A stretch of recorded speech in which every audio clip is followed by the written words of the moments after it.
चलिए भाई, तो नमस्कार, स्वागत है आप सभी लोगों का इवेंट बैंकिंग क्लासेस की यूट्यूब प्लेटफॉर्म पे। और एक बार फिर से मैं संडे के मॉक टेस्ट सोल्यूशन के साथ, तो आपने इस संडे को दिया है और टेस्ट नंबर था 185 आईबीपीएस पीओ का टेस्ट, जो आप सभी ने दिया होगा और देखा होगा कि किस तरीके से आपको एक बढ़िया पॉजिटिव माहौल में इस मॉक को कंडक्ट कराया जाता है एवरी संडे। एकमात्र कोचिंग संडे को होने वाली जिसमें इवन बैंकिंग क्लासेस की तरफ से ऑफलाइन मॉक टेस्ट कराया जाता है। और हर संडे आप अच्छे से मॉक को देते हैं, अच्छे से एनालिसिस करते हैं और साथ में ये वीडियो सोल्यूशन प्रोवाइड किया जाता है। तो चलते हैं अपने क्वांटिटी के सेक्शन में। क्वांटिटी एप्टीट्यूड के 35 क्वेश्चन थे, इसमें 30 नंबर के थे और 20 मिनट का टाइम दिया गया था। तो देखते हैं क्वांट में क्या क्या आया था, पेपर का क्या लेवल था, किस तरीके से आपने सॉल्व किया। जो कर लिया वो तो अच्छी बात है, जो नहीं कर पाए, जो क्वेश्चंस नहीं बन पाए, उन पर भी विचार करते हैं। और हमेशा मैं आपको इम्पोर्टेंट क्वेश्चंस को हमेशा डिस्कस करके बताता ही हूँ, ताकि आपको मदद मिल सके, चीज़ों को आप सीख पाएँ। सबसे पहले ये अप्रोक्सीमेशन के कुछ सवाल थे जिनको आपने किया होगा। अप्रोक्सीमेशन मैं हमेशा कहता हूँ बेटा, सिम्प्लीफिकेशन और अप्रोक्सीमेशन अपनी अपनी चीज़ होती है ना, अपनी चीज़ होती है। कैलकुलेशन के लिए आप टेबल, स्क्वायर, क्यूब अगर याद करके रखेंगे तो आपको बेहतर रेस्पॉन्स मिलेगा, है ना।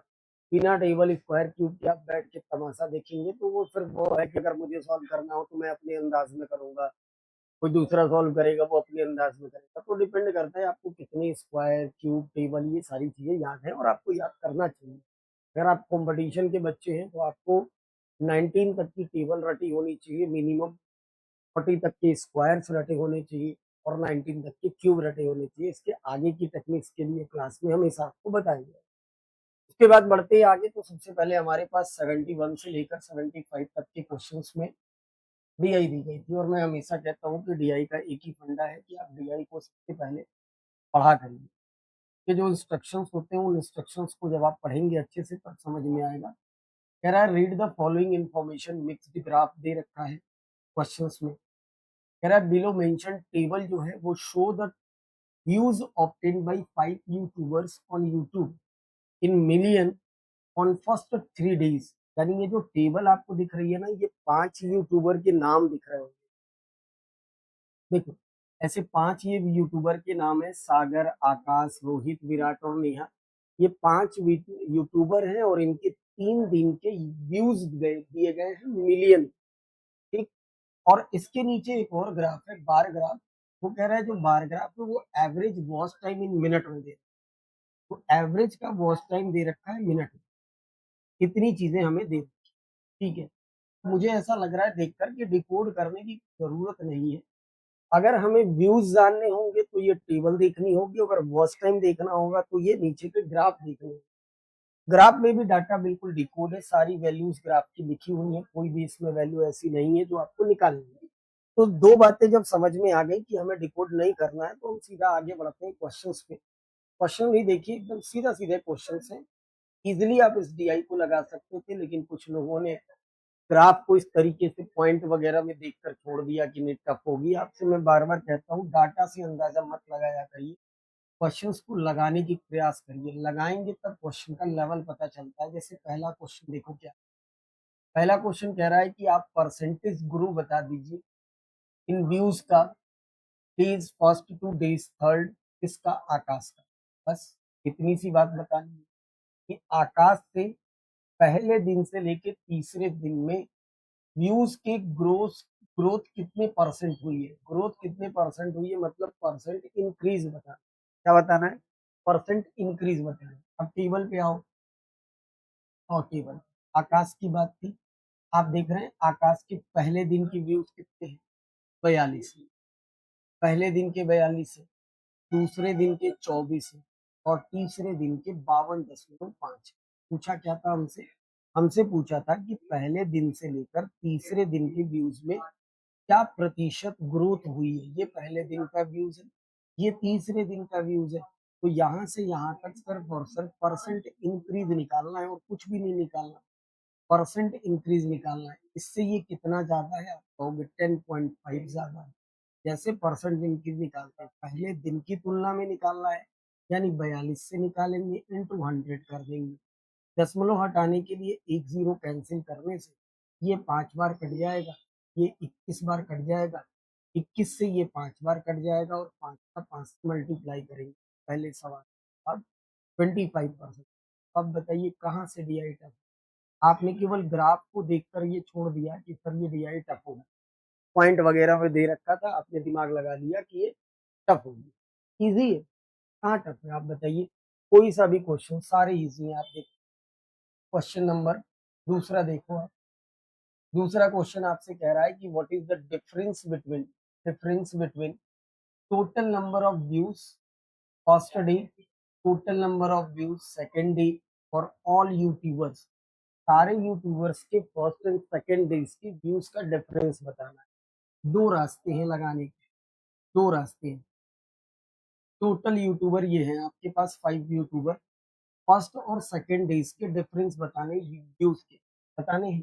दो रास्ते हैं, या तो आप इन सबको जोड़ लीजिए, इसको भी जोड़ लीजिए और बीच का डिफरेंस निकाल लीजिए, आंसर हो जाएगा। एक तो ये तरीका। दूसरा, अब आप वीडियो देखने आए हैं तो एक नई चीज टेक्निक सीख लीजिए, इसके पहले भी मैंने बताया। डिफरेंस का मतलब क्या होता है? हमेशा बड़ी वैल्यू में से छोटी वैल्यू को घटाना। तो आखिर हम कैसे माने कि फर्स्ट डे का सम ज्यादा आएगा या सेकेंड डे का सम ज्यादा आएगा, तो नहीं पता चल रहा है। तो हमने कहा कि इसकी टेक्निक ऐसी बना लो, आप मान लो कि फर्स्ट डे वाला बड़ा है सेकेंड डे वाला, ऐसा मान लो। कोई जरूरी नहीं है, आप सेकेंड डे वाले को भी मान लेना, कोई दिक्कत नहीं। ट्रिक देखो आप लगा, ट्रिक देखो मैं लगाना क्या चाहता हूँ, सिखाना क्या चाहता हूँ। पहले दिन वाले में अगर मैं ये मानता हूँ कि ये 63 बड़ा है, 63 किसी एक को बड़ा मान सकते हैं आप, या तो फर्स्ट डे को बड़ा मान लीजिए तो छोटे डे वाले को घटाइए, या छोटे डे सेकंड डे वाले को बड़ा मान रहे हैं, फर्स्ट डे वाले को घटाइए। मैंने माना कि 61 बड़ा है, अगर 63 बड़ा है, अगर 63 बड़ा है तो 63 माइनस 75 करेंगे तो माइनस का 12 क्या है, -12 है। 42 मैंने कहा बड़ा है तो 42 में से 24 घटाएंगे, 42 में से 24 घटाएंगे तो प्लस में डाटा आएगा 18। ठीक, 33, क्योंकि इस कॉलम को मैं बड़ा मान रहा हूँ तो 33 में से 36, 33 में से 36 घटाएंगे तो कितना बचेगा आप बताइए? -3 बचेगा, -3 बचेगा। 51 में से 42 को माइनस करेंगे, 51 से 42 माइनस करोगे, 8 और 1 जोड़ोगे 9, यानी प्लस का नंबर। ठीक, 39 में से 21 माइनस करेंगे, 39 में से 21 माइनस करेंगे तो +81। बस, यहाँ आप सबको जोड़ रहे थे, आप सिर्फ इसको सॉल्व कर लीजिए, आपको आंसर मिल जाए। आप सिर्फ इसको सॉल्व कर लीजिए, आप देख रहे हैं क्या होगा।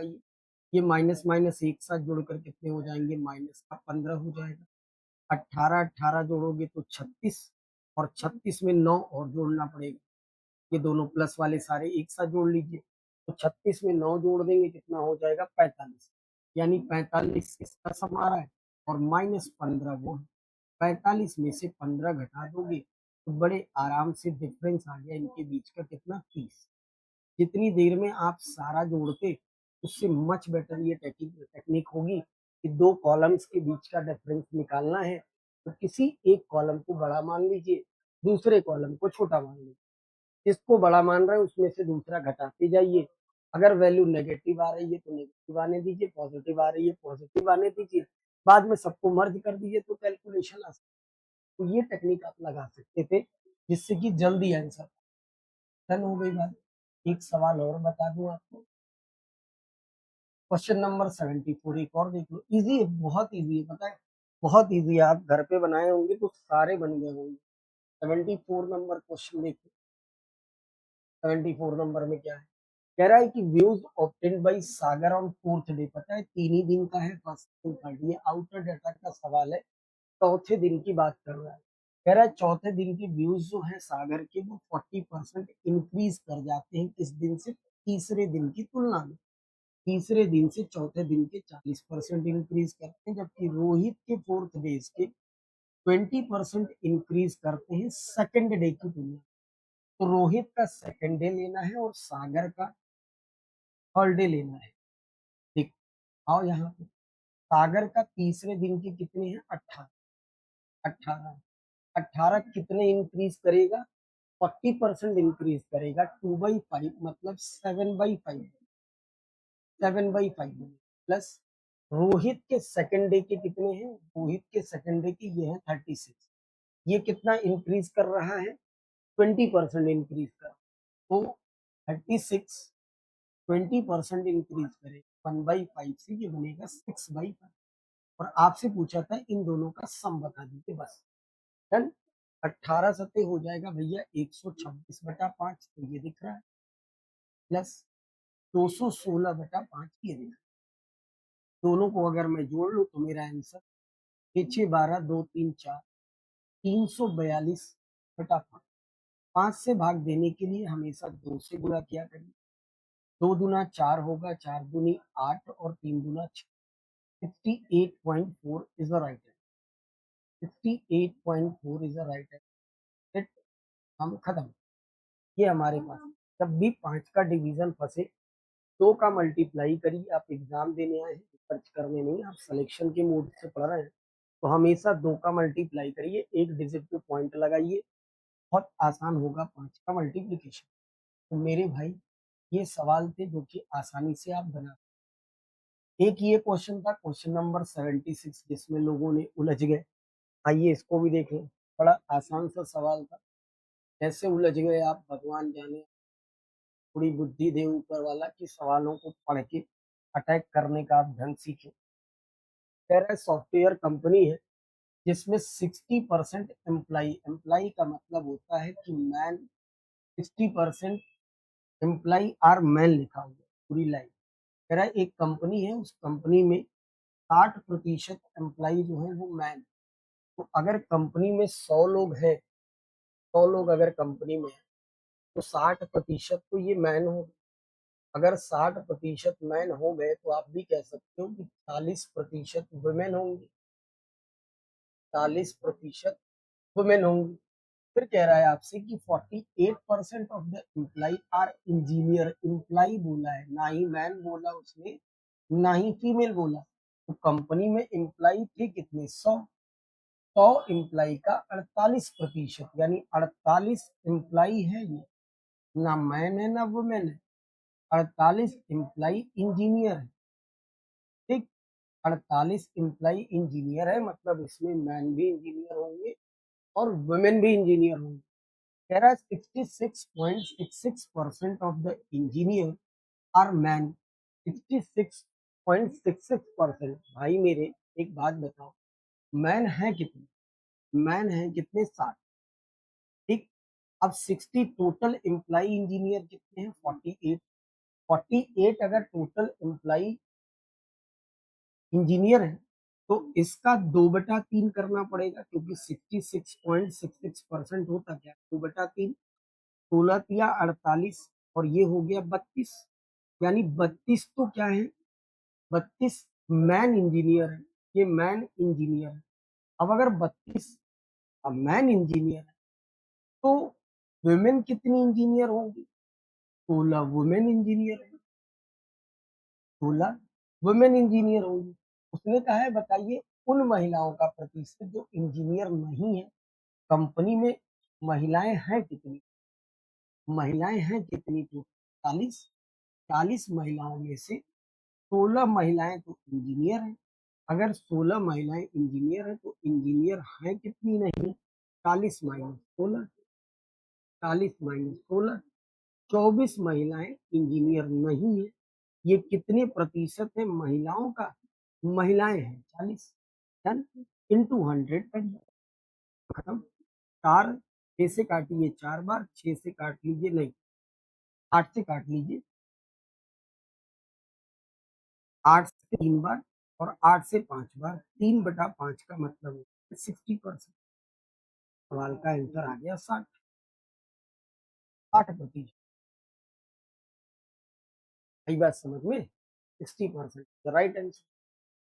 आगे बढ़ते हैं। इनमें कोई दम नहीं था, आपको केवल ट्रैक करना था। 77, 77 देखो। कह रहा है आपसे कि सचिन की जो प्रेजेंट एज है वो 2/9 है of the age of mother. Mother की एज का 2/9 सचिन की। सचिन की प्रेजेंट एज और मदर की प्रेजेंट एज में जो संबंध है वो 2 और 9 का। 2 और मौका है। 10 साल बाद की कहानी है।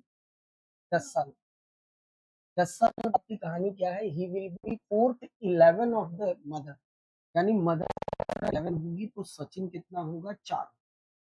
इस तरीके की कहानी बनती है तो आप अच्छे से जानते हैं कि साइड का रेशियो लिया जाता है। ये डिफरेंस 2 का है, ये भी 2 का है, यही 2 बराबर हो गया 10 के 1 यूनिट की वैल्यू होगी 5। पूछा क्या है? मदर की उम्र बताइए 15 साल। 9 में पहले गुणा करिए, 1 यूनिट 5 है, 9 यूनिट कितने? 45। और जब 45 होगा तो मदर के लिए 15 साल बाद बता, तो ये 15 जोड़ दी 60 हो जाएगी। क्या है इन सवाल में? आपको लग रहा है कि इन का पेपर लैंग्वेज केवल इस तरीके से यूज की गई है, बाकी सब कुछ आसान है, सब कुछ आसान है। बताइए, आगे बढ़ते हैं। देखो, क्वेश्चन नंबर 78। 78 के लिए जो लोग SICI मुझसे पढ़े हैं, CI वाली कॉपी खोलिएगा, आपको मिलेगा ये सवाल। कह रहा है कि सम जो है वो 550 है। 550 रुपए के लोन को 2 बराबर इक्वल ईयरली इंस्टॉलमेंट में पे करना है।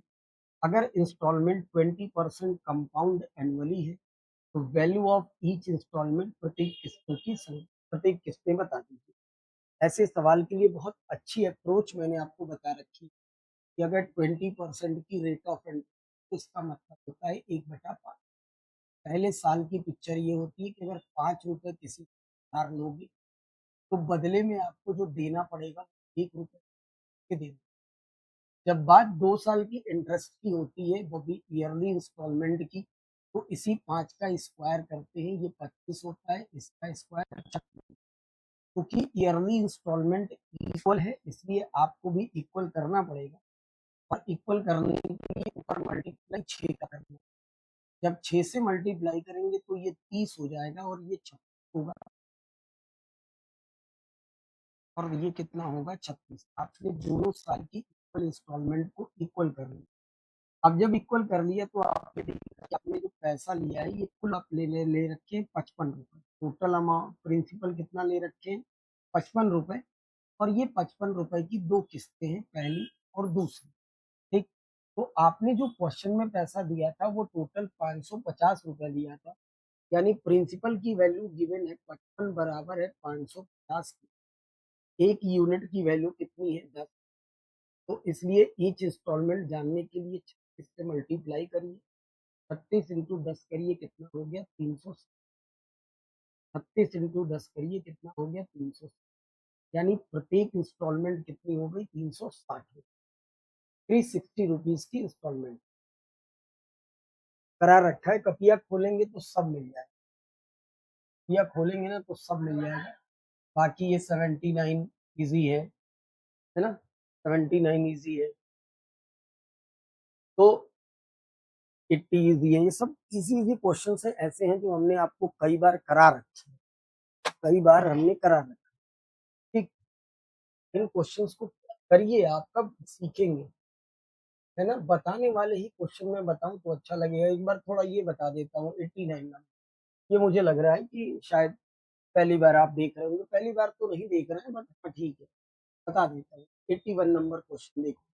कह रहा है आपसे कि 2 मेटल है 4 किलो का और दूसरा है 5 किलो। 4 किलो के मेटल में एक ये 4 किलो का मेटल और एक ये 5 किलो का मेटल। अब आपसे ये कह रहा है क्वेश्चन में कि 4 किलो का जो मेटल है उसमें 1/5 तो कॉपर है। 1/5 कॉपर का मतलब क्या हुआ? एक कॉपर हुआ, पूरा मेटल 5 का हुआ, यानी 4 उसमें जिंक हो गया। यही बात हुई, समझ में आया? यानी इसमें कॉपर कितना होता है? 1। ठीक, और जिंक कितना हो जाए? अभी तो कॉपर 1/5 कहना। इसमें अगर दिमाग लगाए हम, इसमें कह रहा है आपसे कि 1/6 कॉपर है, तो कॉपर है 1, जिंक कितना है? 5। जिंक कितना है? 5। हो गया। अब आपसे कह रहा है कि दोनों कंटेनर को आपस में मिला दीजिए। दोनों कंटेनर को आपस में मिला दीजिए तो जिंक और कॉपर का मिक्सचर जो दोनों मिलाने के बाद रेशियो क्या होगा ये बताना। ठीक है, कोई दिक्कत नहीं है। देखो, टोटल कंटेनर कितने का है? 4 किलो का। ये कितना है? 5 किलो। जब आप आपस में मिलाओगे ना, जिंक जिंक से मिलेगा और कॉपर को कॉपर से मिलना पड़ेगा। This is the concept of mixture. जो चीज जिसके साथ होती है वो उसी से मिलती है, बाकी किसी से नहीं मिलती। अगर कॉपर की बात करोगे तो कॉपर निकालो पहले, 4 का 1/5 इसका कॉपर, इसका इसका कॉपर कितना होगा, +5 का 1/6, ये इसका कॉपर हमने निकाला। इन दोनों का रेशियो जिंक का एक साथ, 4 का 4/5, 4 का 4/5 प्लस 5 का 5/6, ये सॉल्व कर लो। ये आप देख रहे हैं 4/5 हो गया प्लस 5/6 हो गया। इधर आ जाओ, 16/5 हो गया प्लस 5 × 5 = 25 डन। 6 × 4 = 24, 5 × 5 = 25, 24 और 25 जोड़ेंगे तो 24 और 25 जोड़ना है 39, 39/30 ये बन रहा है। इधर आ जाओ, 16×6 = 96, 96, 25 × 5 = 125, तो ये कितना हो गया, 6×5 = 11, 9×2 = 11, 221, 221/30 ये होगी। और हमसे पूछा क्या था, रेशियो। बन गया, बन गया रेशियो, खत्म होगी बात। दोनों 30 आपस में कट जाएंगे। फाइनल आंसर क्या आ गया, 39:2:1, 39:2:2, ये आंसर आ गया। बस इतना ही करना। 39, 49, एक मिनट रुक, 39 करके 2:1 है, यहाँ मिस्टेक हुई क्या, 6×4 = 24 और 5×5 = 25, माफ करिएगा, ये 49 हो जाए, ये 49, 49/30, 30 से 30 कट जाएगा, ये आ जाएगा आपके पास 49:2:1। बेसिक सा सवाल था, कुछ भी नहीं। मतलब आप कह सकते हैं कि इस पेपर को आईबीपीएस पीओ प्रीलिम्स ना समझकर कि आप इसको अगर किसी क्लर्क की मॉडरेट शिफ्ट समझे तो ज्यादा अच्छा हो, है ना। किसी क्लर्क की मॉडरेट शिफ्ट समझे तो ज्यादा अच्छा। आइए, क्वेश्चन नंबर 82 में जरूर बताऊंगा मेंसुरेशन। देखो क्या है मेंसुरेशन का क्वेश्चन, कह रहा है कि एक स्फीयर है, इसका रेडियस 8 सेंटीमीटर का रेडियस, ठीक। स्मॉल स्फीयर भी है, उसका रेडियस कितना है, 2 सेंटीमीटर। बड़े वाले का स्फीयर का रेडियस कितना, 8 सेंटीमीटर। तो कह रहा है number of sphere can be made it, बड़े स्फीयर में छोटे स्फीयर अगर बनाया जाए तो कितने बन सकते हैं, बस इतनी सी बात है, बहुत आसान सा। देखो, जब भी आपको नंबर ऑफ स्फीयर निकालना है, नंबर ऑफ स्फीयर निकालना, ऊपर याद रखना, मैं बता दूंगा, वॉल्यूम ऑफ जो बड़ा वाला है ना, बिग स्फीयर लिख सकते हो या लार्ज स्फीयर लिख, जैसा अच्छा लगे आप। नीचे वॉल्यूम ऑफ स्मॉल स्फीयर ऐसे लगा, ठीक। अब स्फीयर का वॉल्यूम क्या होता है ये तो पता होना, वॉल्यूम होता है 4/3 पाई r क्यूब, 4/3 पाई r क्यूब स्फीयर का वॉल्यूम है। तो बस बात खत्म। अगर हम इसको ऊपर रखेंगे तो क्या होगा, देखिए, 4 4 पाई/3 जो है ये तो नीचे भी यही आएगा, तो वॉल्यूम ऊपर रखना है, यही फॉर्मूला रखना है, पर सिर्फ और सिर्फ बड़े वाले के रेडियस का क्यूब, मतलब 8 का क्यूब बन जाता है, और नीचे 2 का क्यूब बन जाता है, इतना ही। तो 512 ऊपर और नीचे 8, डन। कितना हो गया आंसर, 64। थोड़ा सा फॉर्मूला याद हो, बड़े आराम से निकाल सकते, 64 हो जाएगा आंसर का, खत्म हो गया, डन। और आगे बढ़े, ये बढ़ते हैं, क्या है यार, एकदम इजी है पेपर, एकदम इजी है, कुछ भी नहीं है पेपर में। आप देखो 83 नंबर क्वेश्चन, कितनी बार आपको कराए हैं ऐसे सवाल। 83 नंबर क्वेश्चन देखिए, क्या है 83 नंबर। मैंने हमेशा कहा कि जब भी पार्टनरशिप के सवाल हो तो जो उनमें डिजिट्स आती हैं उनको पहले से थोड़ा हल्का कर लिया तो इजी हो जाएगा, क्योंकि इन डिजिट्स को लेके आप सवाल लगाओगे तो आपको ही पता है कि पार्टनरशिप में 2 महीने, 4 महीने, 5 महीने का लफड़ा रहता है। पूरा करोगे तो बड़ी-बड़ी डिजिट्स बनेंगी, फिर वो संभाल में आएँगी, प्रेशर में नहीं आएँगी, नहीं पता। मैंने कहा मैंने देखा कि जो किरण के इन्वेस्टमेंट में से 3 ज़ीरो मैंने काट दिए, बबलू में से 3 ज़ीरो काट लिया, सिद्ध में से 3 ज़ीरो काट लिया। आगे 7 महीने बाद किरण और बबलू 1000 में से 3 ज़ीरो काट लो, 5000 में से 3 ज़ीरो काट लो, इतना निपटा के खत्म करो। ये भैया इसने 5000 विथड्रॉ किया, इसमें से भी 3 ज़ीरो काट लो। तो मुझे जो खेल खेलना है ना वो 13, 16, 19, 1, 5 और 5 से खेलना है। इनसे हमें खेलना है। अब आओ खेला जाए अगर।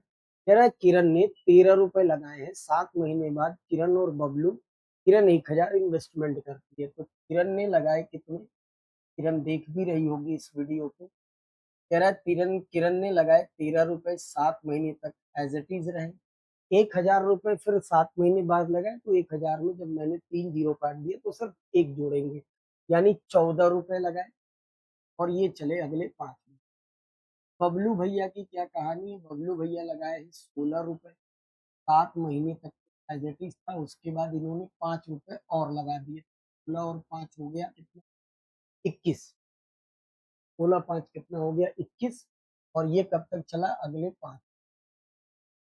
बाकी तीसरा कौन है? सिद्ध। इसने क्या किया? इसने लगाए थे 19 रुपए, 7 महीने तक एज इट इज था, फिर इसने क्या किया? 5000 रुपए विड्रॉ कर लिया, तो 19 में से 5 घटा दो, 14 5 19, यानी 14। और ये कब तक चला? अगले 5। इतना चला है, दैट्स इतना चला है, ये बात सब लोग समझ रहे हैं। क्लियर हो गई बात? अब आओ इसको सॉल्व कर लेते हैं। अब आओ इसको सॉल्व कर लेते हैं। 7 के पहाड़े से ये कटा, 7 दूनी ये 2 बार में, 7 से ये कटा, 7 से ये 3 बार में, 7 ये कटा, 7 से 2 बार। तो हो क्या रहा है? ये देखो 13। देखो कितना आसान हो गई कैलकुलेशन। 10, यहाँ पे देखो 16, 15 ये हो गया, है ना? 19 प्लस 10। आप कह सकते हैं ये 23, ये 31 और ये 19 और 10, 29 ये, यानी 23, 31 और 29 ये हो गया। बताना क्या है हमें? ईयरली प्रॉफिट दे रखा है 43,160। किरण और सिद्ध का एक साथ पूछ रहा है, तो किरण के कितने हैं? 23 यूनिट, सिद्ध के कितने हैं? 29 यूनिट। दोनों को जोड़ेंगे, 9 3 12, 52 यूनिट है। 52 यूनिट कितने में से बताना है? इन तीनों को जोड़ लें अगर हम लोग, तो 9 3 12 3 83 होगा। और कितने में से? 45,000, 43,160, 43,160। बस इसको कैलकुलेट करेंगे तो आपके पास 27,040 का जवाब आ जाएगा। तो मुद्दा क्या था इस सवाल? मुद्दा ये था इस सवाल में था इसको इजी बनाना था, और ये वाली लाइन इसमें सीख कि मैं कई बार सिखा भी चुका हूँ। ये जो लाइन मैंने बनाई ये सीखी, आप इसको गौर करिएगा कि हमने इसको कितना आसान बनाकर दिया। समझ रहे हैं बात को? ये इम्पोर्टेंट। क्लियर? आगे बढ़े। असाइनमेंट वर्क मुझे लगता है आप बना ही लेंगे, अच्छे से जानते हैं। आपको केवल 5 दिन का काम निकाल लेना है एक्स का, और टोटल वर्क में जोड़ देना। पर रिवीजन करा दूं मैं आपको। एक्स वाई जेड 3 लोग हैं, एक्स वाई जेड 3 लोग हैं, 15 20 और 12, ये 15 20 12 है ना? एलसीएम 8, एफिशिएंसी इनकी 4, ये 3 और इसकी 5। कह रहा है एक्स जो है काम खत्म होने से 5 दिन पहले काम को छोड़ देता है। कॉपी खोलिए, करा रखे हैं ऐसे सवाल। एक्स अगर 5 दिन पहले काम को छोड़ देता है तो एक दिन में 4 कर सकता है, 5 दिन में 20 काम करता है। ये 20 उठाइए, टोटल वर्क में जोड़ दीजिए। ऐसा ही सिखाया हूँ, कॉपी खोल के देखिए।